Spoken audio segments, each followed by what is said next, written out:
If your handheld starts freezing, games won't load properly, or menus feel unresponsive, it usually means the system files or settings need a fresh start. On the Anbernic RG35XX, this can happen after adding new games, changing firmware settings, or sudden shutdowns. The device may still turn on, but performance issues or errors can make it difficult to use. In many cases, these problems are not hardware related. They come from corrupted files, misconfigured settings, or storage issues on the SD card. A factory reset clears everything and restores the system to its original state, allowing it to run normally again.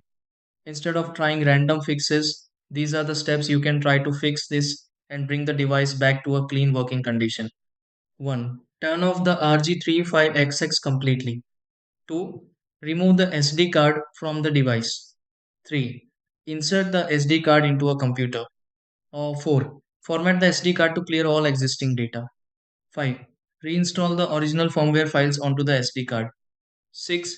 Insert the SD card back into the device and power it on.